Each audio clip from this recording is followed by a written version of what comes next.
My name is Naomi Whitfield. I'm 29 years old. 3 days before my first day at a new job, a director-level marketing role I'd spent 6 months interviewing for, my new boss pulled me aside during onboarding and asked, gently, whether I was doing okay, whether I needed anything to help me manage the pressure. I had no idea what she meant. I asked her to explain. She told me my mother had called the company's front desk the week before, introduced herself, and asked to speak with whoever was managing my hiring. She'd told them, in detail, that I'd struggled with stress in previous roles, that I sometimes shut down under deadline pressure, and that she just wanted to make sure my new employer understood what they were taking on. 4 months later, the campaign I built from scratch broke the company's all-time engagement record. Her silent revenge stories. If you've ever had someone quietly undermine you right before your biggest moment, comment "not this time" below. This one's for you. I'd spent 7 years building toward that director-level role, starting as a junior coordinator at a small regional agency straight out of college, working my way up through increasingly demanding positions, each one requiring me to prove myself again from a position of relative obscurity. By 29, I'd built a genuinely strong resume, successful campaigns, a reputation among colleagues for staying calm under exactly the kind of deadline pressure that defines marketing work, a track record I was, for the first time in my career, genuinely proud of. The role I'd just accepted, Director of Brand Strategy at a mid-sized consumer goods company, represented a significant step up, my own team to manage, a substantial budget, direct visibility to the executive leadership. I'd gone through 5 rounds of interviews over 6 months, competing against candidates with considerably more traditional pedigrees than mine, and when the offer finally came, I remember sitting in my car in the parking lot afterward, crying from sheer relief and pride, finally feeling like the years of work had actually led somewhere significant. I want to describe, briefly, what those 7 years actually looked like, because I think the specific texture of that career matters to understanding exactly how false my mother's eventual characterization of me would turn out to be. My first role, as a junior coordinator, involved long hours supporting senior strategists on campaigns I had little creative input over, work I did with the specific, patient diligence of someone building a foundation rather than chasing immediate glory. I moved to a mid-sized agency at 25, taking on my first real leadership responsibility over a small team, learning through genuine trial and error how to manage people, budgets, and client relationships simultaneously, often under exactly the kind of tight deadlines that define agency work. By 27, I'd built a specific reputation within my professional circles as someone colleagues sought out specifically during crises, the person who stayed calm when a campaign's launch date moved up unexpectedly, who could restructure a strategy overnight when a client changed direction at the last possible moment. I'd built, in other words, an entire professional identity around exactly the quality my mother would later suggest, to a stranger, that I lacked. I called my mother that day, genuinely excited, the way I still occasionally allowed myself to be excited about sharing good news with her despite years of complicated history around exactly that kind of sharing. "That's wonderful, honey," she said, in a tone I'd later come to recognize, in retrospect, as carrying an edge I hadn't fully registered at the time. "Are you sure you're ready for that level of responsibility, though? That sounds like a lot of pressure." To understand what happened next, you need to understand something about my relationship with my mother, Diane, that took me years longer to fully name than it probably should have. My mother has always had a complicated relationship with my success, one I spent most of my 20s trying not to examine too directly, because the alternative explanation, that she was genuinely uncomfortable with me exceeding what she'd once achieved herself, felt too uncomfortable to sit with honestly. She'd had her own career, decades earlier, in a similar field, one that had stalled out in her 30s after what she'd always described, vaguely, as office politics and not getting the recognition I deserved. She left that career eventually, raised my brother and me, and built a life that she described, at various points, as both a genuine choice and a quiet sacrifice, depending on her mood and the specific conversation. I want to be honest that I don't think my mother is a cartoonishly cruel person. I think she loves me, in her own complicated way. But I also think, somewhere underneath that love, there has always existed a specific, uncomfortable thread of comparison, a difficulty fully celebrating a success that, in some private calculation I don't think she's ever fully examined herself, might have exceeded her own. I want to describe some of the smaller instances of this pattern before getting to what happened with my new job, because I think the accumulation matters to understanding why what she eventually did wasn't entirely out of character, even though it still shocked me with its scale. When I got my first promotion, at 24, my mother's first question was whether the increased responsibility might be too much, too fast. When I successfully led a major campaign at 26, generating real, measurable results that earned me recognition within my company, she mentioned, at the family dinner celebrating it, a time she'd led a similar project herself, subtly redirecting the conversation's focus without ever quite congratulating me directly. There had been a specific incident, 3 years earlier, that I hadn't fully processed until much later, when I applied for a position I ultimately didn't get, a role I'd been genuinely excited about, that I'd interviewed well for, according to my own read of the process.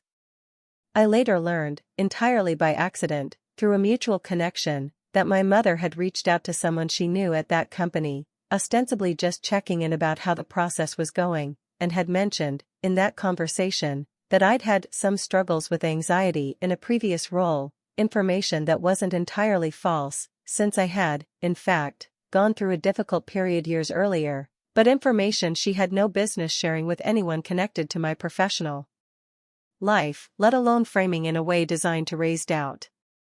I didn't get that job. I told myself, at the time, that it simply hadn't been the right fit. I didn't yet understand how directly my mother's intervention might have shaped that outcome. I want to describe a conversation I had with my brother, Tyler, several years before any of this happened, because I think it adds important context to how long this pattern had actually been building, unnamed, underneath the surface of our family's ordinary interactions.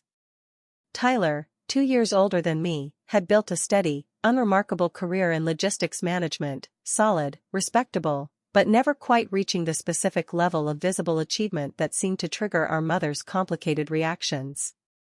I remember asking him once, half joking, whether he'd ever noticed anything strange in how Mom responded to news about my career versus his own more modest updates. He'd been quiet for a long moment before answering, more seriously than I'd expected. Honestly, yeah, he said. I think Mom's easier with me because I never really threatened whatever story she tells herself about her own career.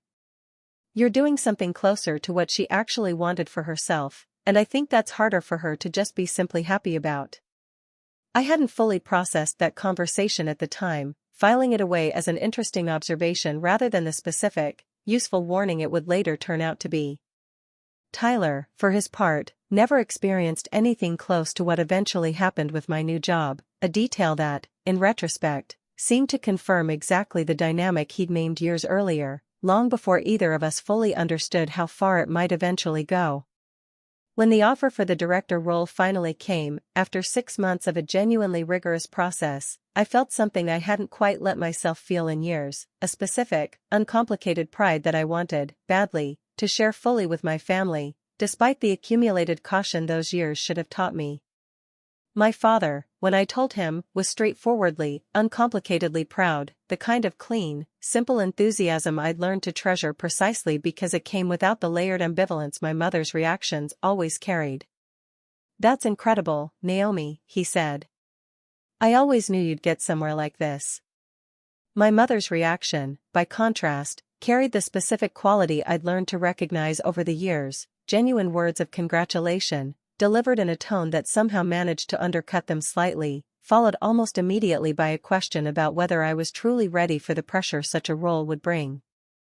I remember brushing past that comment at the time, choosing to focus on my father's genuine enthusiasm instead, telling myself I'd finally learned not to let my mother's complicated reactions diminish moments that deserved to be fully mine.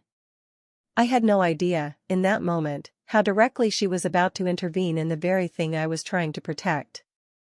My first week at the new company began with the standard onboarding process, paperwork, orientation sessions, introductions to my new team and the broader organization. I want to describe the specific anticipation I carried into that week, because I think it matters to understanding how disorienting what happened next actually was. I'd prepared meticulously, The way I always do before a significant professional transition, researching the company's recent campaigns, reviewing my new team's backgrounds, preparing thoughtful questions for my first meetings with key stakeholders. I felt, walking into that building on my first day, more prepared and more genuinely confident than I had for almost any professional milestone before it. On my third day, my new boss, a woman named Rebecca who ran the broader marketing division and had been my primary interviewer throughout the hiring process, asked if I had a few minutes to chat privately in her office. I assumed, walking in, that this was a routine check-in, the kind of standard early tenure conversation any new manager might have with a recent hire. What Rebecca actually said reframed the entire week, and in some ways, the entire preceding decade of my life, in a way I wasn't prepared for. "I want to check in with you," Rebecca said, once we were seated, her tone careful in a way I didn't yet understand the reason for. "Is everything okay? Are you feeling supported enough as you're settling in?" I told her, honestly, that everything felt like it was going well, that I was excited about the role and the team, genuinely unsure what specific concern was prompting the question. Rebecca was quiet for a moment, apparently weighing how much to share. "I want to be transparent with you," she said finally, "because I think you deserve to know this happened, even though I debated whether to bring it up at all. About a week before your start date, we got a call at the front desk. A woman identified herself as your mother, and asked to speak with whoever was managing your onboarding." I felt something cold settle into my stomach even before she continued, some instinctive recognition of exactly where this was heading. "She said she wanted to make sure we understood what we were taking on," Rebecca continued. "She mentioned that you'd had difficulty handling stress in previous roles, that you'd sometimes shut down under deadline pressure, and that she just wanted to give us a heads up so we could support you properly." I want to describe, honestly, the specific vertigo of that moment, because I think it matters more than the anger that followed later. For several seconds, I genuinely didn't know how to respond. Part of me wanted to immediately explain, to correct the record, to assure Rebecca that none of what my mother had apparently said was accurate, that I'd built a 7-year career specifically defined by my ability to perform under exactly the kind of pressure this new role would bring. "I need you to know that's not accurate," I finally managed. I don't know what prompted her to call, but I've never struggled to handle pressure professionally. If anything, that's been one of my defining strengths. Rebecca nodded, her expression careful but not unkind. "I want to be honest with you," she said. "When we got that call, it did give us pause, briefly. We'd already made the offer, obviously, and your interview performance and references were excellent throughout the process. But I won't pretend a call like that doesn't plant some seed of doubt, even when everything else points the other way." I sat with that admission for a long moment, understanding, with a specific, sinking clarity, exactly how close my mother's intervention had come to actively damaging something I'd worked years to build. I asked Rebecca, directly, why she'd chosen to share this with me at all, rather than simply letting it pass unmentioned, an awkward footnote to my onboarding that never needed to surface. "I thought about not telling you," she admitted. "But I decided you deserve to know, partly because I think transparency matters in how I want to manage this team, and partly because I could tell, even in that phone call, that something more complicated was happening than a simple concerned parent checking in." The specificity of what she said, the framing of it, it didn't feel like ordinary parental worry. It felt more deliberate than that. "What did you say to her, on the call?" I asked. I thanked her for the information, told her we take our employees' well-being seriously, and ended the call as quickly as I reasonably could, Rebecca said. "I want to be clear, none of what she said changed our decision to hire you, or how we approached bringing you on board. But I think you should know it happened, because I suspect, based on how deliberately she framed things, this might not be an isolated incident in your life." I appreciated Rebecca's honesty more than I could fully articulate in that moment, even as the information itself left me reeling. I asked Rebecca, in a follow-up conversation several weeks later, once enough trust had developed between us that I felt comfortable pressing further into the details, exactly how much that phone call had actually affected the hiring committee's early planning for my onboarding. She was thoughtful in her answer, clearly wanting to give me an honest picture rather than a comfortable one. "I won't lie to you," she said. We had an internal conversation, briefly, about whether we should build in additional check-ins during your first few months, more frequent than we'd typically schedule for a new director. Someone on the leadership team suggested pairing you with an executive mentor specifically focused on stress management, which, in retrospect, would have sent a strange, unearned signal to the rest of the organization about your capability before you'd even started. What stopped that from happening? I asked. Honestly, I pushed back, Rebecca said. Something about the specificity of what your mother said felt off to me, even in the moment. Genuine parental concern usually sounds different than what she offered. She was very precise about language like shutting down, very confident in a way that felt more strategic than worried. I decided to trust the process that had already vetted you thoroughly, rather than one phone call from someone I'd never met. I sat with that information for a long time afterward, understanding how genuinely close my mother's intervention had come to shaping the entire trajectory of my early tenure, saved only by Rebecca's specific, hard-won professional instinct to distrust information that felt more calculated than caring. I left Rebecca's office and sat in my car in the parking garage for nearly 20 minutes before I could compose myself enough to drive home, let alone call my mother directly. I want to describe the specific quality of that 20 minutes, because I think it captures something important about the gap between the anger I'd eventually feel and the disorientation that came first. I kept running through the timeline in my head, the 6 months of interviews, the careful preparation, the specific pride I'd felt calling her with the news, only to learn that sometime in the week before my start date, she'd made a deliberate, calculated decision to call my new employer and plant doubt about my competence.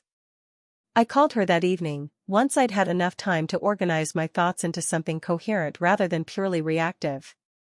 I need to ask you something, I said, once she'd answered. Did you call my new company before I started? Did you talk to someone about my ability to handle pressure? There was a pause on the line, long enough that I understood, even before she answered, that the answer was going to be yes.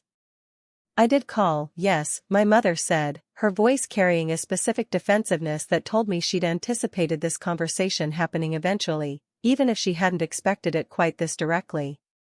I was worried about you, Naomi.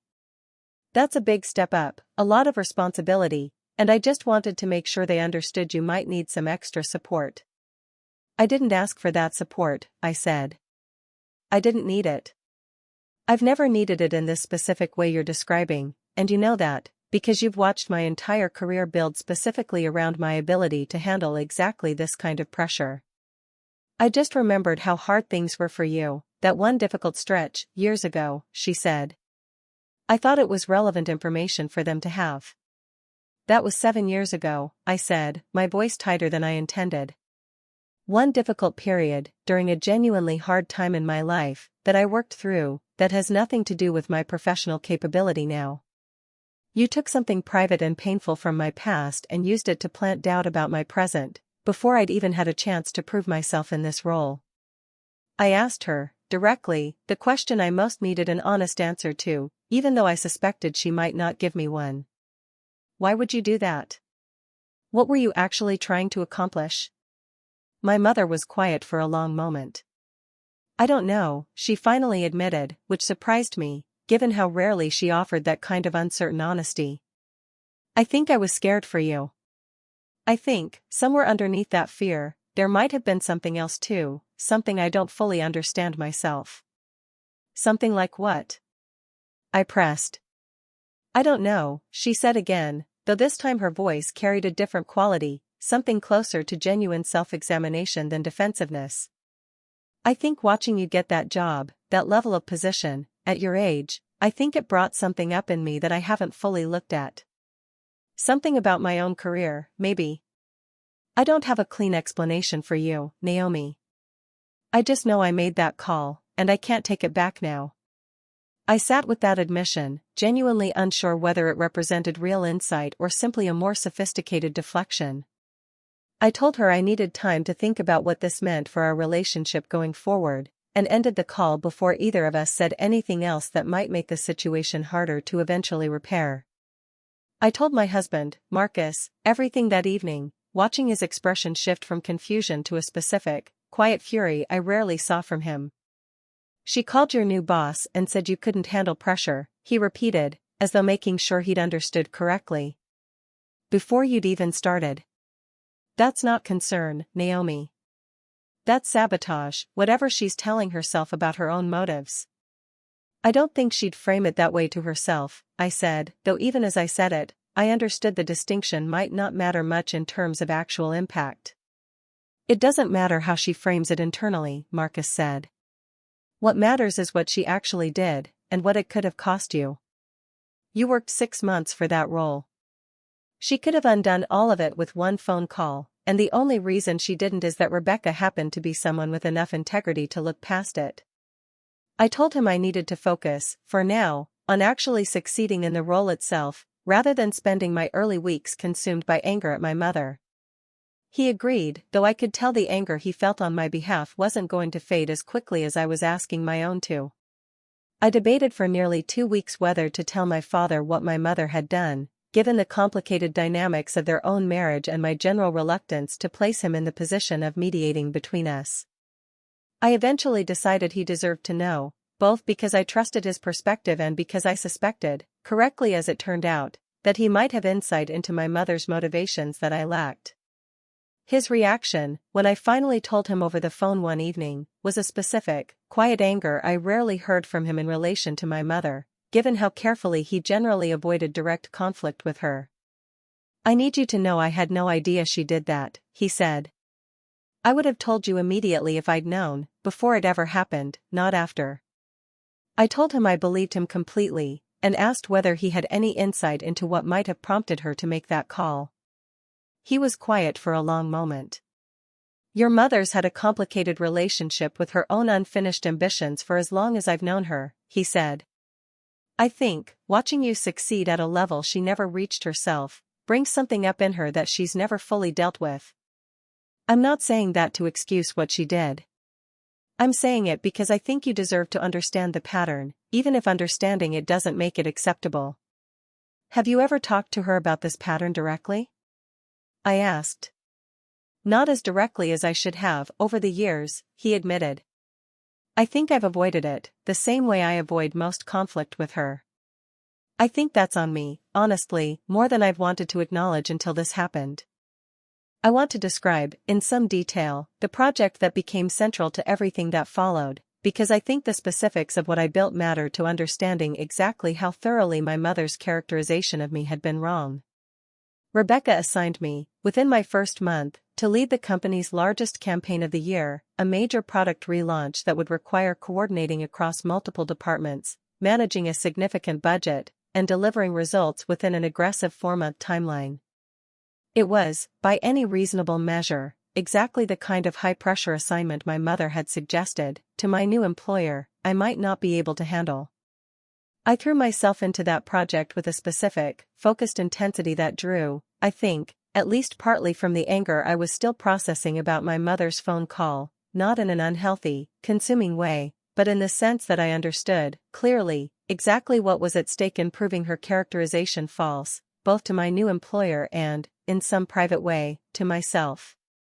I built a strategy around consumer insights my team gathered through weeks of research, developed a creative direction that took genuine risks compared to the company's more conservative recent campaigns, and managed a cross-functional team of nearly 20 people across 4 departments, coordinating timelines and resolving conflicts with a steadiness that surprised even me, given how much personal weight I'd attached to this specific project succeeding. I want to be honest about the genuine, significant pressure points that arose during those 4 months, because I think the specificity of navigating them matters more than a general assurance that everything went smoothly. 6 weeks into the project, a key vendor we'd contracted for a critical component of the campaign fell through unexpectedly, threatening to derail our entire timeline.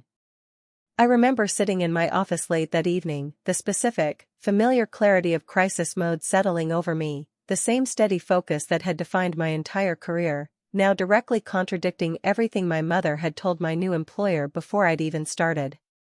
I restructured our vendor relationships within 72 hours, found an alternative solution that, in some ways, ended up strengthening the campaign's final execution beyond what our original plan would have achieved. Rebecca, watching this unfold in real time, mentioned to me afterward, with a specific note of something like vindication in her voice, that she'd watched me handle that crisis with more composure than she'd seen from directors with twice my tenure.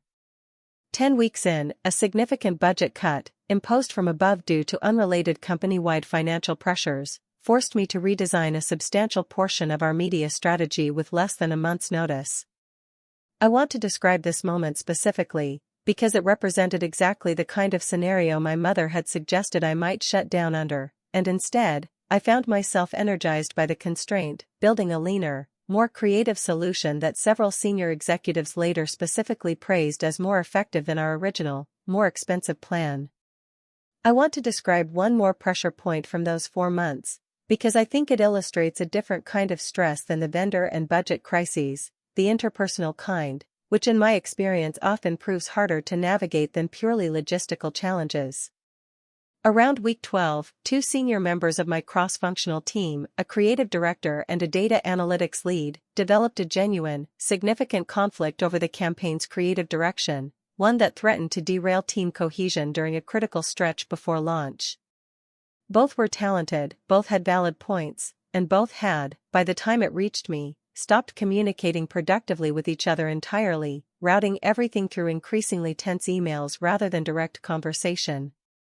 I called a meeting with both of them individually first, listening carefully to each perspective without immediately trying to resolve anything, before bringing them together for a structured conversation I facilitated directly. I want to be honest that this kind of interpersonal management had never been my strongest skill set earlier in my career. It was something I'd had to develop deliberately, through genuine effort, precisely because I understood it as a gap worth closing. The conversation lasted nearly 2 hours, considerably longer than I'd initially planned, but by the end, both team members had reached a genuine, workable compromise on the creative direction, one that ultimately became a defining element of the campaign's eventual success. The creative director told me afterward, privately, that she'd expected the conflict to require escalation to Rebecca, and was genuinely surprised by how effectively I'd navigated it myself. I think about that specific afternoon often, in relation to my mother's characterization of me. Managing genuine interpersonal conflict under time pressure, without losing my composure or the respect of either party involved, represents exactly the kind of pressure she'd suggested I couldn't handle, and instead, it became one of the moments I'm proudest of from that entire project. The campaign launched on schedule, 4 months after I'd first been assigned to lead it, coordinated across digital, social, and traditional media channels in a rollout that represented, by any measure, the most significant professional achievement of my career to that point. I remember the specific, exhausted satisfaction of the launch day itself, watching months of work finally reach the public, understanding that regardless of the ultimate results, I'd built something I was genuinely proud of, led a team through genuine pressure without the specific failure my mother had preemptively predicted. What happened over the following weeks exceeded even my own expectations. Engagement metrics across every channel outperformed our projections significantly, driven by a specific piece of creative content, a short video campaign I'd personally fought for against some internal skepticism, that generated organic sharing at a scale the company had never previously achieved. Sales figures, tracked closely by the executive team, showed a lift considerably beyond what similar campaigns had historically generated.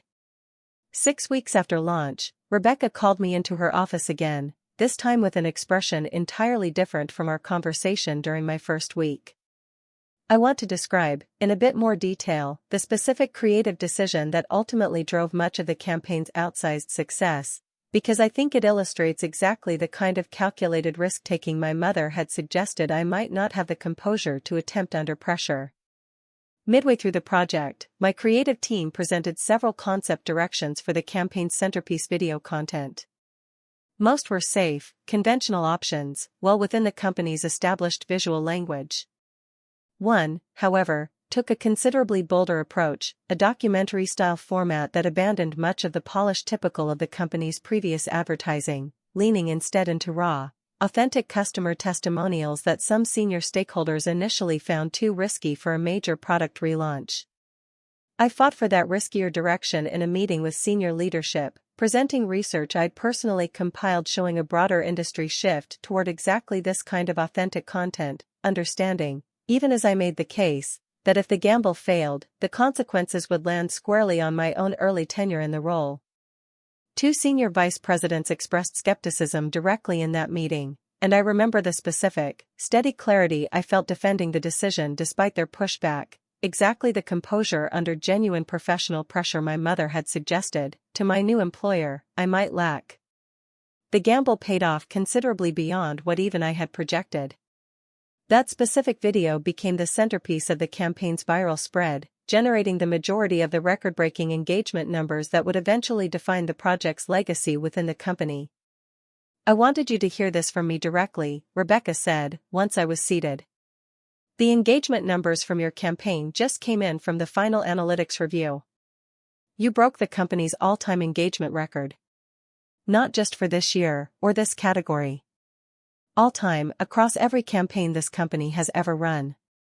I sat with that information for a long moment, understanding, with a specific, quiet clarity, exactly what this meant in relation to everything that had preceded it, the 6 months of interviews, my mother's phone call, the specific characterization she'd offered of me before I'd even had a chance to demonstrate anything. "I want to say something else, too," Rebecca continued. "I think about that phone call from your mother sometimes, watching you these past few months. I've managed a lot of people in my career, some of whom genuinely do struggle under pressure, in ways that require real support and accommodation. You are not one of those people, Naomi. I don't think you ever were. I think whatever prompted that call, it had very little to do with your actual capability."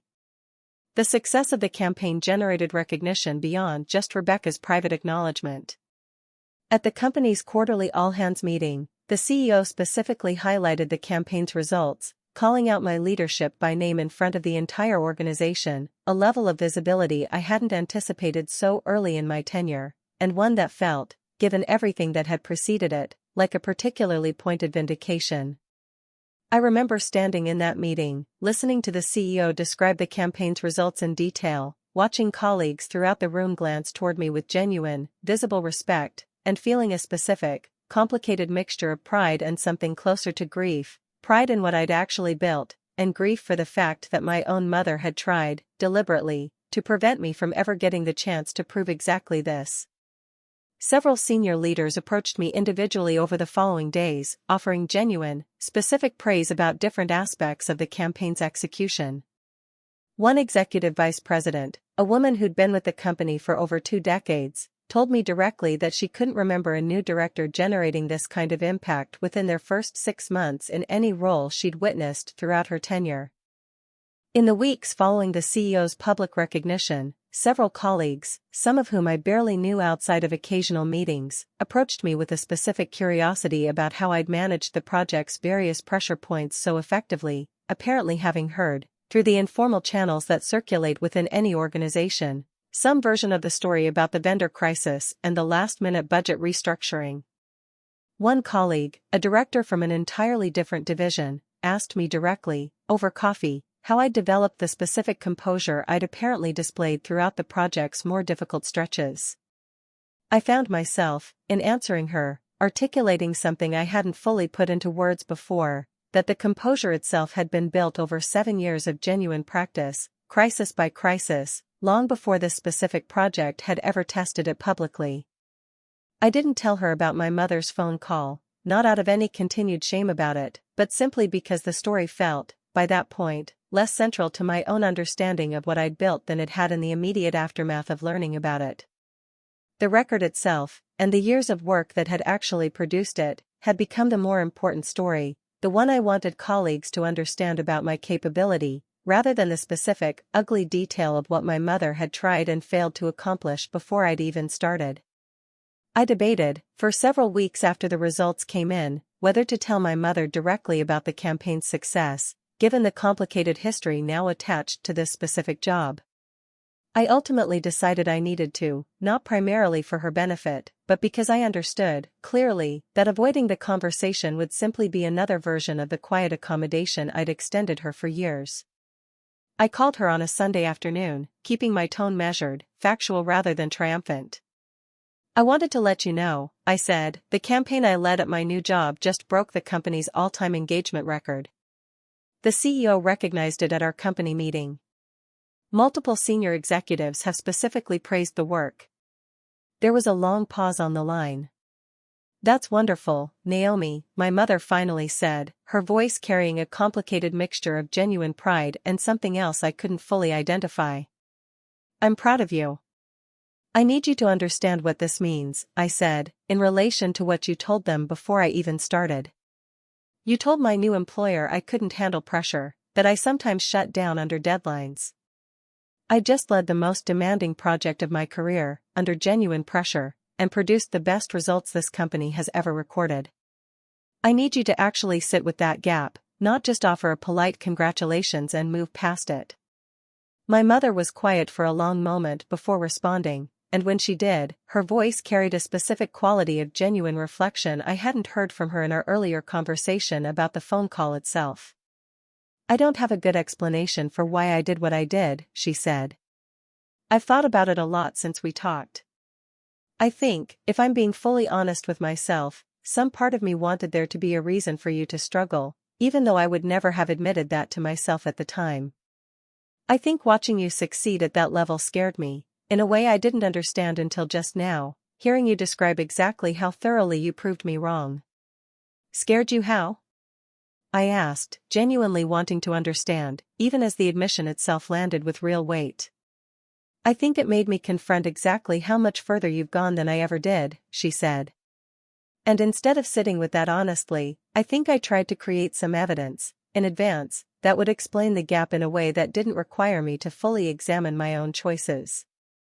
If you struggled, if you needed extra support, it would mean something different than if you simply succeeded, cleanly, at a level I never reached myself.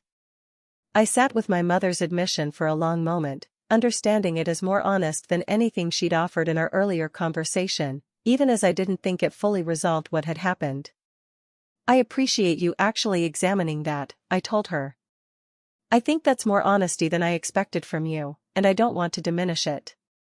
But I need you to understand, that phone call could have genuinely cost me this job, or at minimum, could have shaped how my new employer perceived me before I'd had any chance to demonstrate my actual ability. You took a real risk with something I'd worked years to build, based on feelings about your own life that had nothing to do with me. I know, she said. I don't have a way to undo it now. I just want you to know I understand that, finally, in a way I don't think I did when I actually made that call. I need this to be different going forward, I said. Not just an apology after the fact, once everything worked out despite what you did. I need you to actually examine this pattern, going forward, before it shapes another decision the way it shaped this one.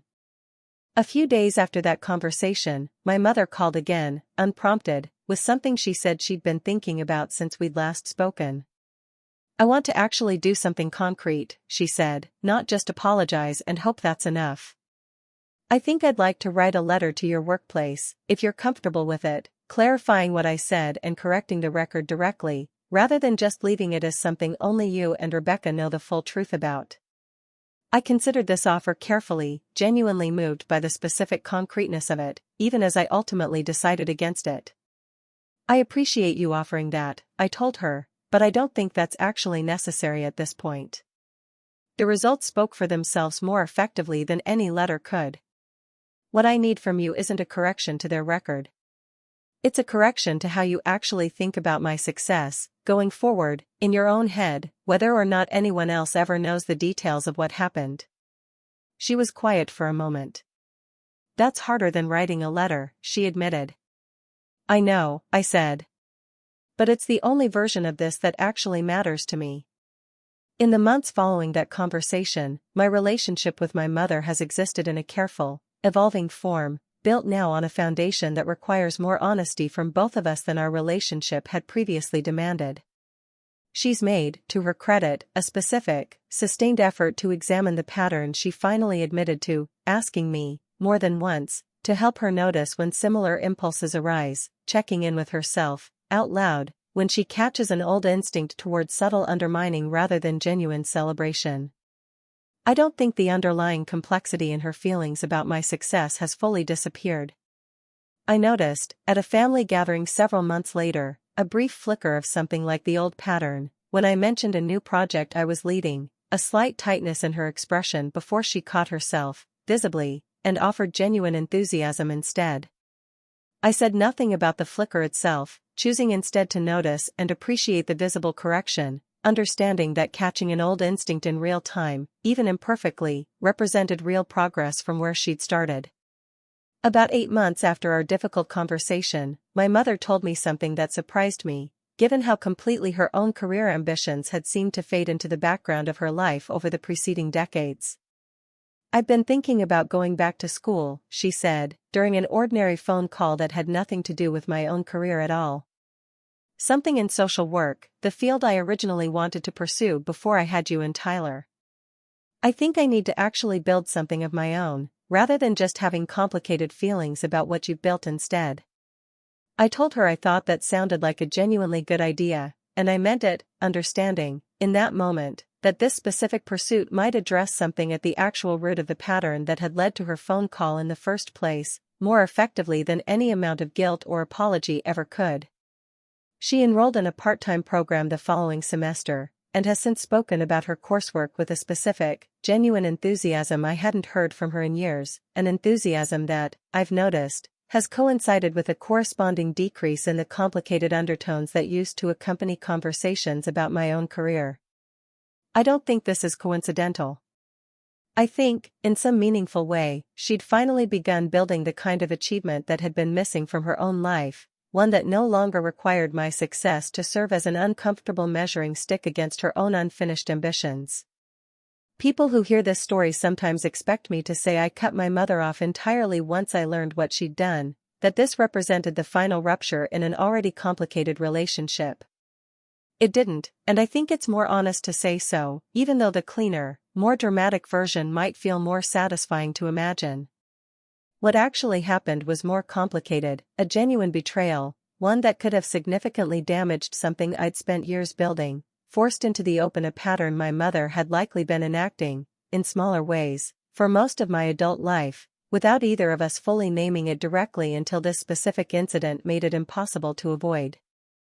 I used to think my mother's complicated reactions to my success were simply an unfortunate personality quirk, something to work around rather than confront directly. I've since learned there's a difference between quirks and active sabotage, and that the distinction matters enormously in terms of how much accommodation either deserves. I've become, somewhat unexpectedly, a mentor to several younger employees at my company since that first project's success, and I've found myself sharing a version of this story with the ones who mention, sometimes hesitantly, complicated family dynamics around their own professional ambitions. Your family's belief in you, or lack of it, doesn't determine your actual capability, I tell them. I built 7 years of genuine expertise before my mother ever tried to undermine it with a single phone call. That expertise was real, regardless of what she said about it to anyone. Don't let someone else's complicated feelings about their own life define what you understand to be true about your own capability. I think about that advice often, turning it over for myself as much as for the colleagues I'm offering it to. My mother's phone call could have shaped, unfairly, how my new employer initially perceived me. It didn't ultimately determine what I was actually capable of building, once given the genuine chance to prove it.